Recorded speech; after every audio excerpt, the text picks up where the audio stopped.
I'm Lester, and don't let anyone tell you I'm not an expert on climate change. I'm not, but don't let anyone tell you that, including me. That said, it is an important issue, and I have a few things to say. Global warming is causing the ice caps to melt, which in turn is causing sea levels to rise. This is quite worrying for anyone who lives on or near the coast, including me. So we better do something about it quick before houses get flooded or something. But what can we do? I've seen people say things like recycle and we need to use less power, but I like to leave my lights on when I go out so I don't get burgled, and why would I walk to the supermarket when I can drive, huh? And I know a lot of people have the same attitude, so it's too late for all that. The question is no longer how can we stop global warming, but rather how do we deal with global warming? The sea levels are rising whether we like it or not. We have too much water. What do? Same thing as we should do with every humanity has too much of something problem.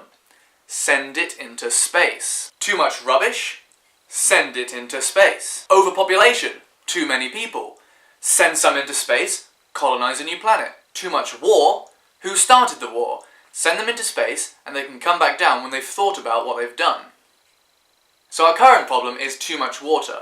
The ice caps have melted and this stuff is everywhere. How are we going to send all of this into space? Here's my plan. Send a new satellite up with a load of tubing and a really large hose. And we drop the tubing back down so the end of it's in the ocean. So whenever we want, we can just suck up the excess water and spray it into space as and when we need to. So we can stop worrying about global warming and just maintain a constant sea level. Alright, you might not like this idea, but there are other benefits to it as well. We could get rid of the Pacific trash vortex in the middle of the ocean by just sucking all that up into the tube along with the water.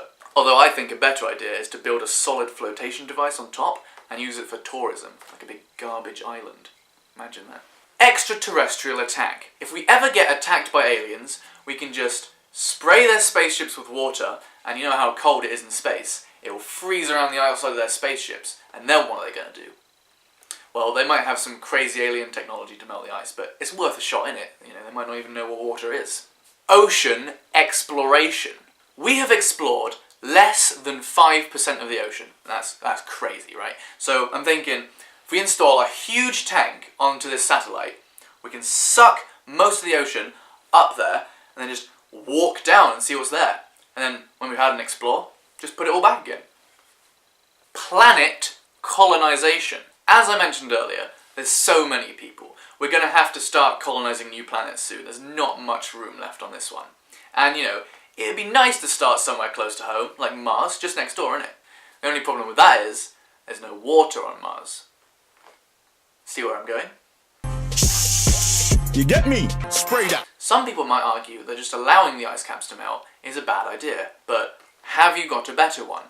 Nobody really lives there anyway, apart from polar bears, and it's not like removing polar bears from the food chain is going to have a knock-on effect throughout the ecosystem, is it? Well, if polar bears eat seals and the polar bears disappear, seal numbers are going to increase, and seals eat fish, so fish numbers are going to decrease.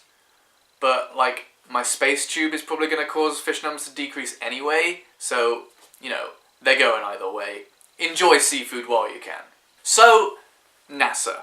I know you're most concerned with finding what other worlds could be out there, but if you could just lend us a satellite or two, we could focus on saving this one first.